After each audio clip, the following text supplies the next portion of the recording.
Hello tout le monde, aujourd'hui je vous retrouve pour une nouvelle vidéo et ne faites pas gaffe à ma tête. Il fait beaucoup trop chaud pour se maquiller, pour s'habiller, pour tout. Il fait trop chaud pour tout en fait, donc voilà. J'ai pas mis de vidéo depuis un petit moment je crois. Non en fait, non ça va. Mais c'est parce que, oh là là, ma vie en 2 semaines ça a été intense. Hein. J'ai démissionné de McDo, enfin j'ai travaillé à McDo, du coup je pouvais pas faire trop de vidéos, puis après j'ai démissionné. Si vous voulez, je vous ferai une vidéo à ce sujet, j'ai travaillé à McDo, pour que j'enlève un peu les préjugés qui se fait sur McDo, mais aussi pour vous parler de quelques points qui sont quand même assez vrais.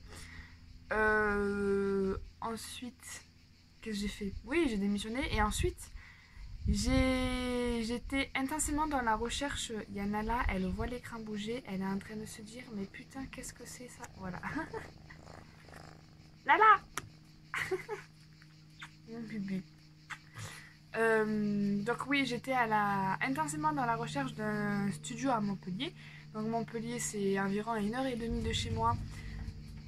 Donc faire les allers-retours 3 fois dans la semaine pour faire des visites, et pour faire des papiers ensuite quand on revient, quand il y a des papiers qui manquent, et qu'au final on te dit ah non c'est pas possible, il a été loué. J'ai réussi à trouver mon studio en attendant que la moto passe. Enfin trouvé mon studio, ça y est, je suis trop contente. Il est dans une résidence de ouf. Et petit 24 mètres carrés, tout meublé et tout. C'est bon. C'est bon, je peux souffler. Bon, maintenant il reste à faire les autres petits papiers, mais bon. Donc du coup je me suis dit, Léa, tu vas te poser, parce qu'en ce moment je n'arrive plus à dormir. Sachez qu'il est tôt le matin, que en ce moment je ne dors pas la nuit, je ne dors pas le matin, je ne dors pas la journée. Bref, donc du coup je me suis dit, Léa, tu vas faire une petite vidéo, tu vas te poser et tu vas enfin parler de livres. Ah oui, sachez aussi qu'il n'y aura pas de point de lecture avant un moment, parce qu'en ce moment je galère pour lire. C'est-à-dire que je suis sur Gardien des Cités Perdues depuis au moins 3 semaines en fait. Je n'avance pas, c'est une horreur, il faut que je prenne le temps pour lire. Et après celui-là, je vais lire des livres pour la fac à la rentrée. Voilà, parce que je vais prendre de l'avance, parce que quand j'ai vu tous les livres qu'il fallait lire dans une seule matière pour un seul trimestre, je me suis dit, tu vas prendre de l'avance, et comme ça, tu seras moins stressé. Donc voilà, juste pour vous prévenir qu'il y aura moins de points de lecture. Donc, je vais vous parler des livres qui m'ont le plus déçu. Alors, pas les pires livres que j'ai lus, ça sera une autre vidéo, mais les livres, ça, peut-être qu'il y aura de ces livres dans les livres les pires que j'ai lus, mais pas principalement. Là, c'est vraiment des livres qui m'ont déçu, souvent des auteurs où j'attends beaucoup d'eux parce que je les aime pour d'autres œuvres. Et ouais, quand je les ai lus, ça a été la déception. Alors je vais vous en parler. Sachez que mon avis est personnel, que mon avis est subjectif et qu'il peut changer de votre avis. Et c'est tout à fait intéressant. Donc si votre avis n'est pas du tout le même que le mien, je vous invite à me le partager en commentaire. Oula, tu t'étouffes? Tu ne vous mets pas sur mon lit, hein. Je vous invite à me le dire en commentaire, et si votre avis est à peu près pareil que le mien, je vous invite aussi à me le dire en commentaire, et je serai ravie de parler de ces livres avec vous. Alors, on commence par quoi? Je vais vous parler de la pire déception que j'ai eue. Est-ce que vous connaissez mon amour inconditionnel pour Colleen Hoover? Alors, quand j'ai envie de romance, je me tourne toujours vers Colleen Hoover parce que en général, c'est des romances assez originales qu'elle fait. Et c'est des romances très bien structurées et des romances pas très gna ou des romances gna mais qui fait du bien. Et quand tu lis du Colleen Hoover, tu lèves pas les yeux au ciel. Tu vois, c'est bien fait. C'est vraiment bien fait, c'est ce qu'il faut. Tu vois, et c'est pas redondant. D'ailleurs, un de mes livres préférés est Jamais plus de Colleen Hoover.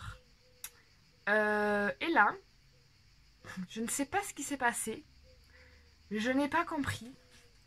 Je ne sais pas. Mais j'étais déçue. J'ai lu Too Late de Colleen Hoover dans les éditions Hugo Roman.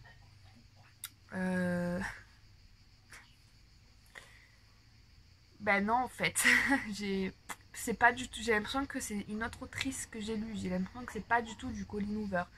Alors je vais vous parler du résumé.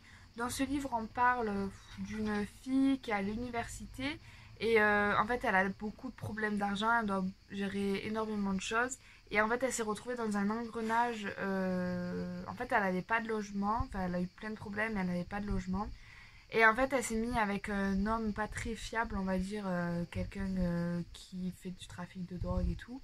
Elle s'est mise avec lui, elle a commencé à habiter chez lui, sauf qu'à un moment, elle en avait marre parce qu'il était quand même assez violent. Elle en a eu marre, elle est partie, sauf qu'elle s'est retrouvée sans rien, sans argent, sans abri, sans rien, sans domicile en fait. Et elle voulait continuer ses études. Du coup, elle s'est remise avec lui juste pour avoir en gros un toit sur la tête. Et,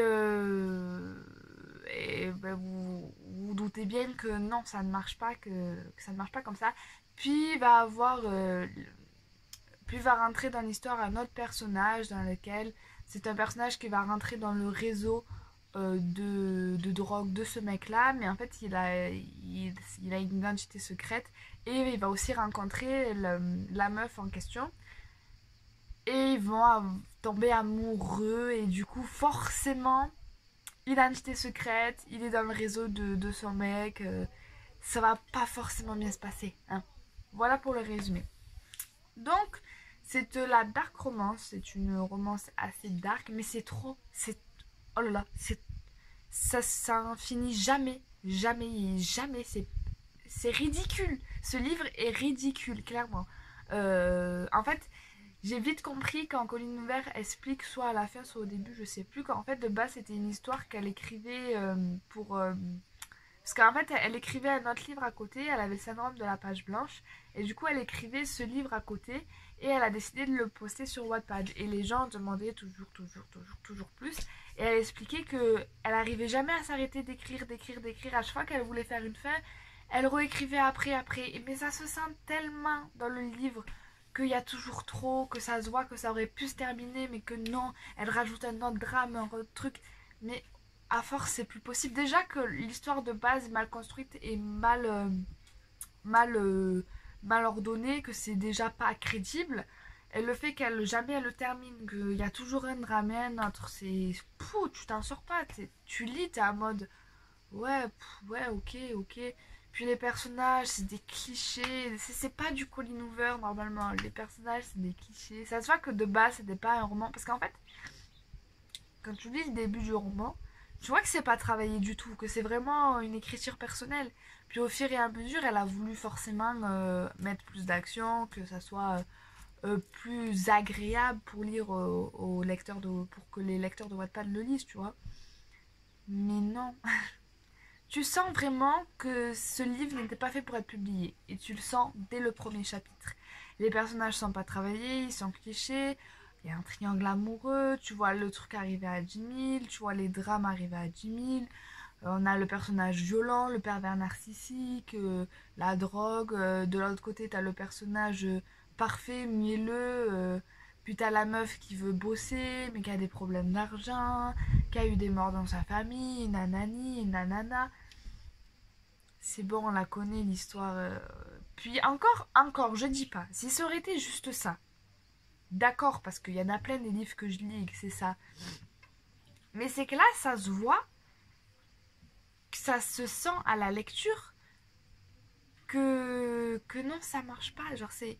Je sais pas comment vous dire, mais c'est trop. Trop. Il y a trop. Encore, il y aurait que des personnages clichés, d'accord. Mais la situation est en elle-même cliché. Et le fait de rajouter des drames clichés sur cliché sur cliché, bah non, au bout d'un moment, tu dis stop, quoi, c'est plus possible. J'avais envie de terminer ce livre parce que j'en avais marre. Puis on m'en parle le personnage féminin dans ce livre est tellement... Bon, je sais pas si c'est une part de l'auteur, mais alors si si ce qu'elle a voulu montrer, c'est mal fait. La soumission, quoi. Genre, c'est... Quand tu lis le livre, t'as pas l'impression de lire quelque chose qui en gros veut défendre en gros la cause de la femme. Non, tu vois vraiment une femme soumise, t'as l'impression que c'est normal, quoi. Non, genre, je crois que tous les chapitres, il y a au moins une réflexion masochiste, j'allais dire. Oh là là, Léa, la fatigue. Misogyne, non, bref. Je pense que vous avez compris que ce livre m'avait énormément déçu et que j'aime beaucoup Colleen Hoover, mais que là, non, c'était pas possible. Pas possible. D'ailleurs, c'est le dernier Colleen Hoover que j'ai lu, j'en ai pas lu d'autres depuis. Et faudrait que je m'y remette parce que j'ai pas envie de me bloquer à lui, quoi. Ensuite, on va parler d'une petite déception. Donc, on va parler de L'apprenti épouvanteur de Joseph Delaney aux éditions Bayard. Donc voilà, c'est ce livre jeunesse dont tout le monde parle. Moi j'aime beaucoup lire de la jeunesse et en fait dans cette histoire on va suivre donc voilà des histoires de sorcières, de mythes, un peu d'horreur, etc. Et moi c'est vraiment le genre de livre que j'apprécie le plus. J'adore les livres jeunesse et j'adore encore plus quand il y a de la fantaisie, j'adore plus quand il y a de la magie, des sorciers, tout ça, des créatures imaginaires et tout. J'adore ça, c'est vraiment mon délire de A à Z. Donc, vu que tout le monde l'a apprécié, je me suis dit, bah vas-y Léa, tu vas t'y mettre et tout, parce que c'est un livre qui est vachement recommandé par Margot Liseuse, et forcément, ça a été un livre qui a été beaucoup mis en avant sur la plateforme, on va dire. Du coup, tout le monde en parle en bien. Tout le monde dit que c'est de la jeunesse, mais que quand on le lit, on dirait pas du tout de la jeunesse, que ça fait peur, que c'est super bien écrit, et tatati, et tatata. Donc moi, je suis partie sur le fait, encore si je l'aurais lu de moi-même et qu'on m'aurait pas dit que ça faisait pas jeunesse, peut-être que j'aurais apprécié. Mais là, vu que tout le monde dit que ça fait pas... Tout le monde a dit que ça faisait pas jeunesse, que ça faisait peur et tout, je me suis dit, d'accord Léa, tu vas lire et tout, ça fait pas jeunesse, ben, même si j'aime la jeunesse. Mais tu vois, j'avais ce truc en tête, tu vois, déjà. Du coup, je commence à le lire. Bon, l'histoire, ça va. C'est un petit... Un petit... ah, merde. Un petit jeune homme d'une famille paysan qui se rend compte qu'il est la lignée de je sais plus quoi, de sorcier, qui va devoir devenir l'apprenti épouvanteur. Du coup, il a un peu l'appréhension. Il y a sa famille, voilà, il sait pas trop... La famille, elle sait pas trop dans quelle situation se mettre. Après, on va le voir partir avec l'épouvanteur euh, et voilà, on va le suivre dans ses aventures. Il va rencontrer le seul personnage que j'ai aimé. Il va rencontrer Alice. Voilà, il y a vraiment une bonne trame, tu vois. Mais moi, je me suis mis dans la tête que ça faisait pas jeunesse, tu vois. Et ça fait extrêmement jeunesse pour moi. Déjà, l'écriture est jeunesse. Je sais pas pourquoi on m'a dit que l'écriture, t'avais pas l'impression de lire un livre pour jeunes, mais si. C'est jeunesse. C'est... Je vais vous lire la première phrase.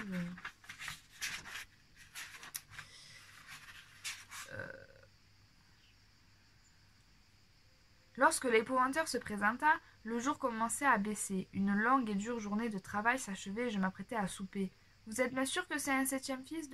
demanda-t-il en m'examinant d'un air dubitatif. Papa acquisit ça. « Et vous étiez vous-même un septième fils ?» Voilà.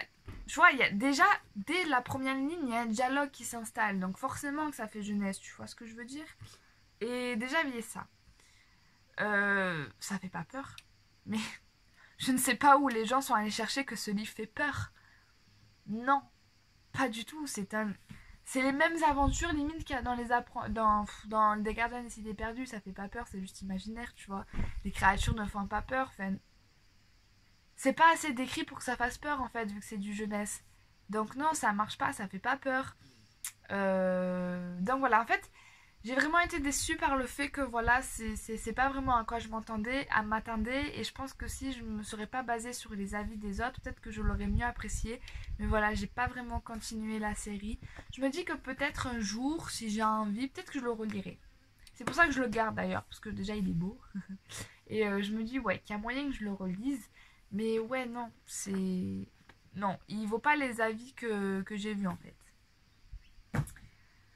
Ensuite, on va parler d'un amour à sens unique. Je vais vous expliquer. Je vais vous parler des Étoiles de noces Aide de Sophie Gemay aux éditions... Ça m'énerve quand ça fait ça parce qu'il y a le reflet. Aux éditions J'ai lu. Moi je les ai en livre de poche, du coup c'est les éditions J'ai lu. Donc dans cette histoire, on va suivre, comment elle s'appelle déjà? Anna. Anna qui, pendant les grandes vacances, va partir en Écosse voir sa grand-mère et elle est pas très contente de partir en Écosse parce que madame, ouais, elle préfère rester en France, tu vois. Elle préfère rester à Paris qu'aller en Écosse alors que c'est mon rêve d'aller en Écosse, tu vois. Non, madame veut rester à Paris, du coup elle fait un peu son caca nerveux en mode non, non, non, non, moi je veux pas, mais elle y va quand même. Et pendant... en Écosse, elle va rencontrer... un homme mystérieux. Donc je vous le dis tout de suite, on le sait tout de suite, on parle de loup-garou dans les Étoiles de noces Aide. Alors, c'est un amour bizarre entre lui et moi. C'est-à-dire que c'est bien fait, c'est bien écrit. Bon, c'est un peu cliché, mais tu vois, le fait que ça soit en Écosse, c'est un peu du renouveau, tu vois. C'est le seul point renouveau, on va dire, qu'il y a dans ce livre. Alors, j'avais bien aimé. Non. En fait, le premier tome m'a pas dérangé. Voilà, j'étais curieuse. Voilà, c'était pas ouf, mais j'étais curieuse. Je me suis dit, tu vas lire le deuxième tome. Le deuxième tome était oufissime, je vous promets. En fait, ce que j'ai reproché dans le premier tome, c'est qu'il se passe pas énormément de trucs et c'est qu'on le voit un peu arriver, tu vois. Mais l'ambiance est quand même assez intéressante à lire, voilà, ça se lit. Et c'est pas dérangeant, mais tu sais ce qui va arriver, quoi. Le deuxième tome était oufissime. La fin m'a fait chialer. Donc c'est qu'il a réussi à faire son job, tu vois.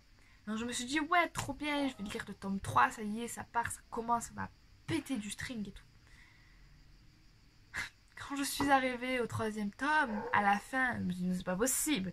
Tu peux faire un truc ouf dans un seul tome, mais tu peux pas faire un autre truc dans le troisième tome qui ressemble. Mais non, non, c'est pas possible. C'était.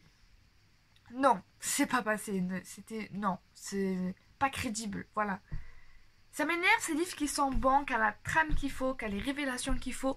Et ils veulent toujours faire plus, ils veulent toujours trop nous en rajouter. Et au final, ça fait crack et ça marche pas. Et c'est énervant. Et voilà, c'est ce que ça m'a fait avec ce livre, c'est que le tome 1, ouais, voilà, ça se lit, c'est curieux. Le deuxième tome, putain, c'est trop bien, ça y est, ça part et tout. Le troisième tome, tu peux pas me faire ça. Tu peux pas me lâcher un truc comme ça, c'est pas possible. Non, non. Du coup, bah, j'ai arrêté. Voilà. Parce que pour moi, tu peux t'arrêter au troisième tome. Je crois qu'il y en a 3 de plus. Mais tu peux t'arrêter au troisième. Voilà. Pas besoin de continuer. Ensuite, je vais parler d'une très grosse déception. Une énorme déception. Une des plus grosses de toute ma vie. Et je ne parle pas de Zizi. Elle était très mal placée, cette phrase. Ce n'est pas grave. Une de mes autrices préférées du monde entier. Est-ce que vous avez deviné? Je vais vous parler de La chimiste de Stéphanie Meyer. Attention les yeux. Attention. Je vais parler de La chimiste de... Ouh là là, ça va être compliqué. Comme ça. La chimiste de Stéphanie Meyer aux éditions JC Lattès. J'adore. Alors, j'ai pas lu les Twilight parce que ça ne m'intéresse absolument pas. Mais j'ai lu Les âmes vagabondes. Best du best. En dessous d'Harry Potter, vous voyez. Mon meilleur. Je l'ai lu 3 fois. Sachant que c'est un livre qui fait à peu près 1000 pages. Best du best du best. Je peux pas. Lisez Les âmes vagabondes, je vous jure. Si vous aimez. C'est compliqué. Si vous aimez la dystopie, très bien écrite, avec une histoire très originale, je vous conseille Les âmes vagabondes. Non, ne regardez pas le film, une grosse daube, mais lisez le livre, il est génial. Génial, génial, génial. Et du coup, ça c'est son dernier roman qu'elle a sorti il y a 2 ans. Je me suis empressée de l'acheter dès qu'il est sorti, hein. Vraiment.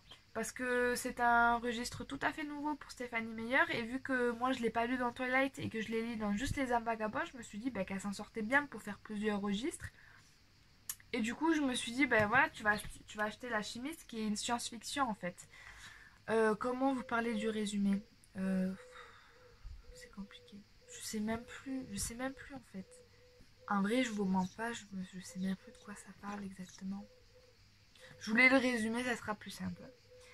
Elle était l'un des secrets les mieux gardés et des plus obscurs, d'une agence américaine qui ne portait même pas de nom. Son expertise était exceptionnelle et unique, et puis du jour au lendemain, il faut l'éliminer au plus vite. Après quelques années de clandestinité, son ancien responsable lui propose d'effacer la cible dessinée sur son dos, dernière mission ou dernière trahison. Alors que sa vie ne tient qu'à un fil, un homme que tout devrait éloigner d'elle va bouleverser ses certitudes. Comment survivre à une traque impitoyable quand on n'est plus seul? Dans ce roman palpitant et original, Stéphanie Meyer a imaginé une nouvelle héroïne aussi émouvante que fascinante. Ouais, donc en gros, si je me rappelle bien, on va suivre c'est une femme, je crois, qui travaillait voilà, dans une agence secrète américaine, qui était cachée de tout le monde, a été une espèce de détective avec des trucs de chimiste et trucs chelous. Et je crois qu'elle décide de partir. Ouais, en fait, c'est ça. elle est un peu emprisonnée, vous voyez, dans cette agence. Et un jour, elle décide de se casser, de partir, parce qu'il lui faisait des expériences cheloues, je crois. Du coup, elle se casse, et en fait, tout le long du roman, c'est ça, tu suis sa traque, en fait, parce que du coup, forcément, ils essayent de la récupérer, parce qu'elle est assez dangereuse. Et, enfin, dangereuse, non, mais voilà, quoi. Et voilà, c'est ça, tout le long du roman, tu suis sa traque, il n'y a pas autre chose. Voilà, c'est long, très long, très très très, très long. Il y a des moments d'action, c'est les seuls moments bien, mais après c'est long. Puis, à part elle, les autres personnages, ils servent pas à grand chose. Et c'est tout. C'est tout. Voilà, c'est tout. Sachant qu'il fait, et que c'est un grand format, il fait presque 600 pages. Donc comment vous dire que c'est long. Voilà, Stéphanie Meyer m'avait habitué à beaucoup mieux, m'avait habitué à de l'action H24, à des personnages hyper fouillis, hyper émouvants, hyper attachants. Ben là, c'est pas le cas, quoi. Non, c'est pas le cas. Dites-moi si vous l'avez lu, parce que je suis curieuse quand même. Donc voilà, c'est la fin de cette vidéo, j'espère qu'elle vous aura plu. Dites-moi vous en commentaire vos pires déceptions de toute la vie, des déceptions livresques. Et moi je vous dis à très bientôt pour une nouvelle vidéo. Ciao!